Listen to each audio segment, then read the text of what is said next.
I used to stare at the family vacation photos on social media for hours, zooming in on their smiling faces while wondering why I was never invited. 8 years of hearing my mother claim there was not enough room at the house they rented. 8 years of exclusion that carved a hole in my heart.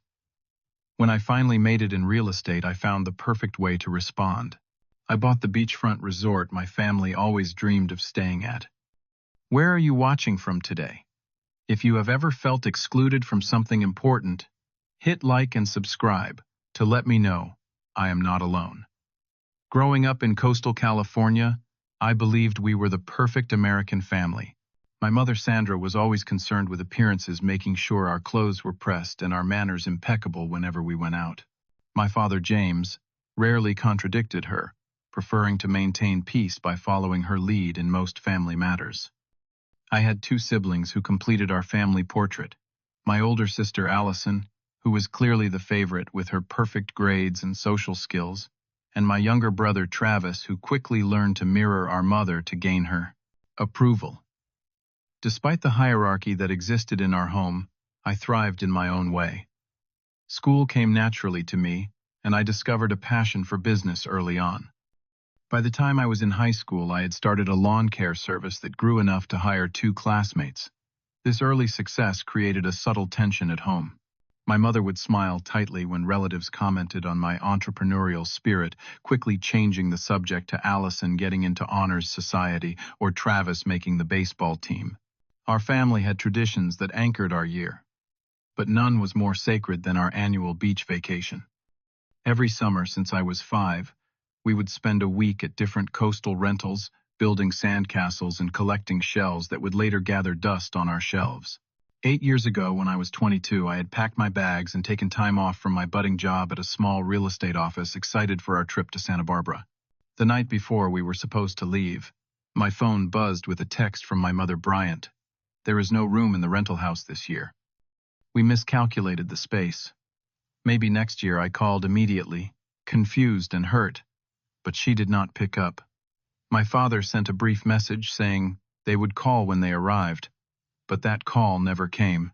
3 days later, I was scrolling through Instagram when I saw photos of my entire family, including my 2 cousins, who had apparently made the cut lounging on a deck overlooking the ocean. The caption read, "Perfect week with perfect company."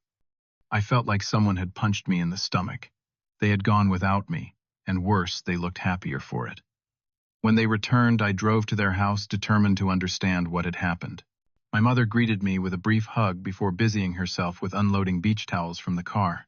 "We really wanted you there, Bryant," she said without meeting my eyes, "but the budget was tight this year and the house only had 4 bedrooms. Your father and I had to make some difficult decisions." I looked toward my father for confirmation, but he simply nodded, eyes fixed on the luggage he was carrying inside. Later, when I cornered my sister Allison in the kitchen, she gave a completely different story. "Mom said you told her you were too busy with work," she said, sounding genuinely confused. "Did you not say that?" Travis meanwhile shrugged and said, "I thought you said beaches were not your thing anymore." I drove home that night with a gnawing suspicion in my stomach, but I gave them the benefit of the doubt. Perhaps there had been a genuine miscommunication. Perhaps next time would be different. I was wrong. The pattern of exclusion became impossible to ignore over the next few years. At Christmas that year, I arrived at the family dinner to find the table set for everyone except me. My mother looked flustered when I pointed this out. "Oh, I thought you were bringing a friend." "We do not have enough chairs set up," she explained, eventually placing me at a small side table in the corner, separated from the family conversation and laughter. When Allison got married the following spring, I discovered I had been seated with distant acquaintances rather than at the family table. My mother claimed the wedding planner had made a mistake with the seating chart, but the hurt in my chest deepened. The following summer, I stumbled across photos on my Uncle Robert's Facebook page showing my family on a camping trip in Yosemite. Tents circled around a fire, marshmallows on sticks, and hiking trails I had always wanted to explore. Not once had anyone mentioned this trip to me. Each time my mother's excuses grew thinner. "We thought you were working that weekend. The invitation must have gotten lost in the mail. We tried calling but could not reach you." My father would nod along his eyes, carrying a hint of guilt he never acted upon. I began to notice how my mother would tense when I shared good news about my career. As I moved from being a small-time real estate agent to handling increasingly valuable properties, her congratulations felt forced. She would quickly pivot to discuss a minor accomplishment of Allison or Travis, as if to ensure I did not feel too successful. Then came the moment that shattered any remaining illusions. During a 4th of July barbecue at my parents' house, I stepped around the corner to grab another drink when I overheard my mother speaking to my Aunt Linda in hushed tones. "I just find it exhausting to have Bryant around," she said, unaware I could hear every word.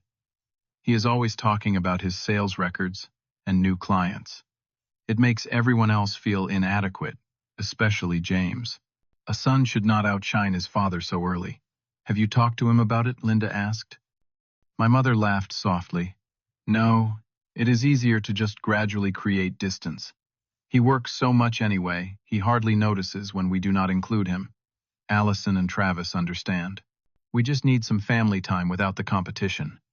I stood frozen, the ice in my glass melting against my fingers. The careful exclusion was intentional. The missed invitations, the excuses, the gradual pushing away, all orchestrated by the woman who was supposed to love me unconditionally. And my siblings were willing participants. The realization sent me into a depression that lasted months.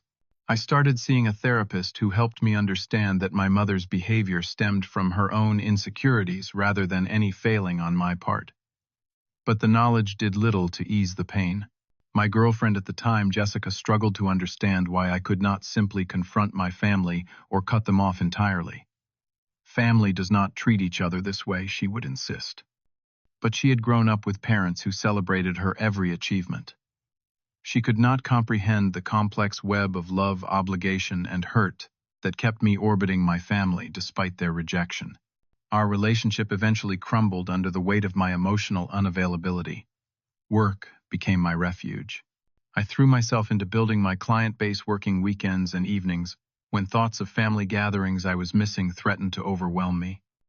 I maintained surface-level friendships, but built walls that kept anyone from getting too close.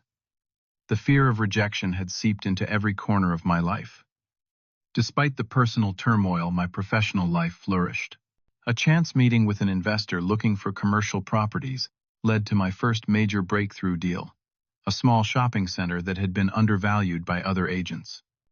The commission from that sale allowed me to start my own boutique agency, focusing on higher-end properties.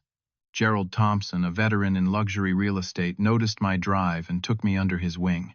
"You have hunger in your eyes, Bryant," he told me, after watching me close a difficult negotiation. "But you are also genuine with clients. That combination is rare." Under Gerald's mentorship, I built a reputation for handling unique properties with complex requirements. Where other agents saw problems, I found solutions. Where they saw risk, I identified opportunity. My name began appearing in regional business publications, and my client list grew to include celebrities and tech entrepreneurs. All the while, the exclusion from my family continued. Each missed birthday dinner, each holiday gathering I learned about afterward cut a little deeper. But I was building something they could not take away from me, something that was entirely mine.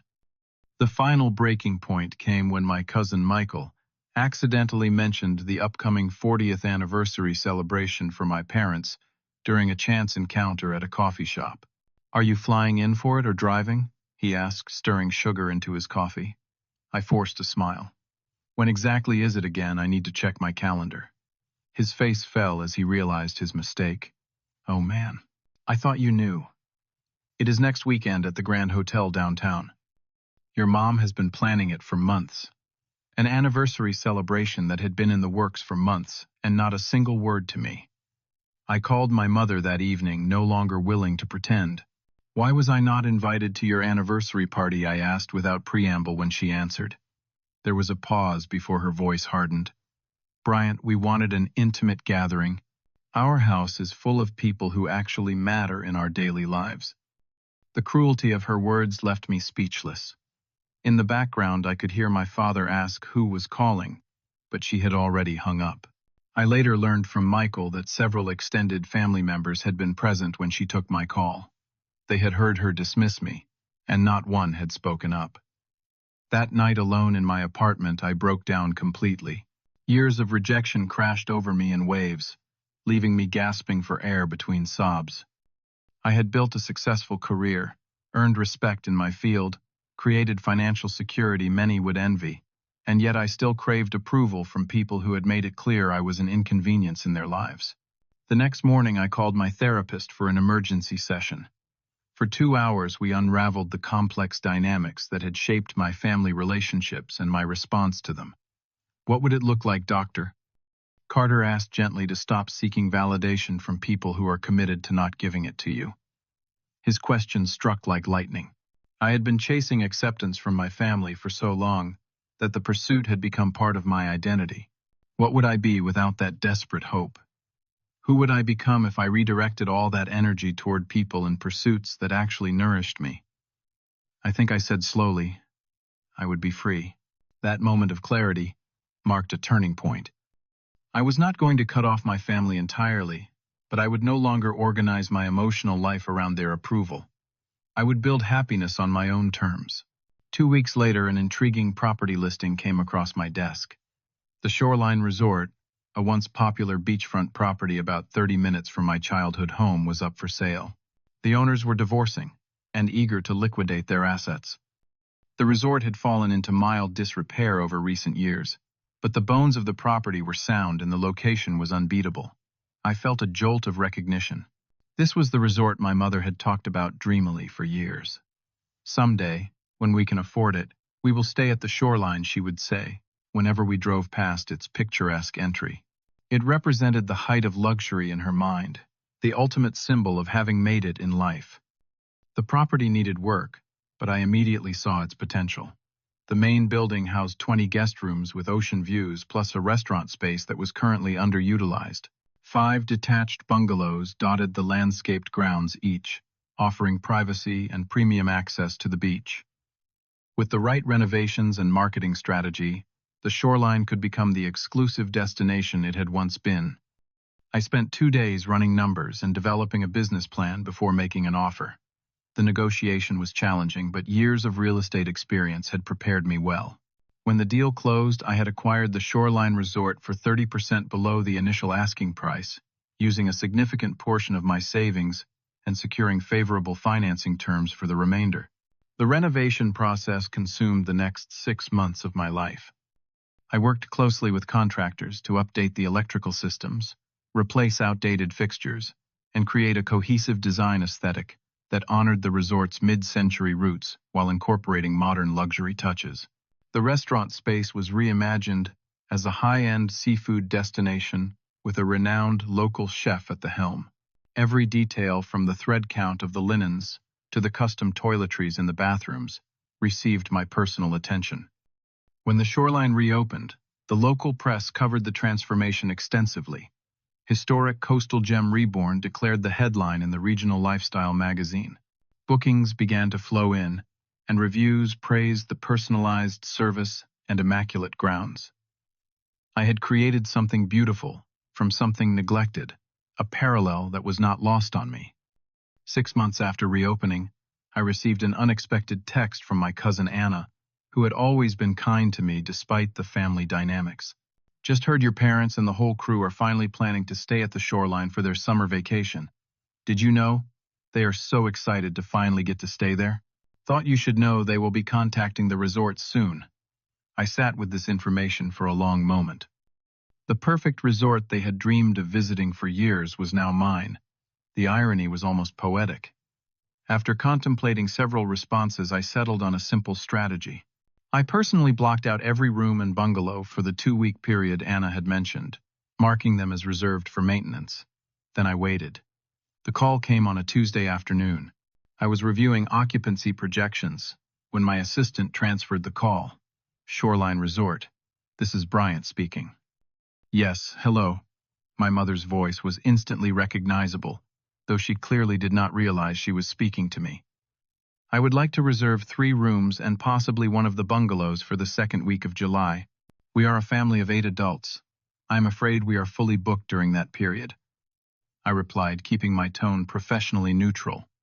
"We are actually closed for annual maintenance that week." Oh, that is disappointing, she said, her voice dropping.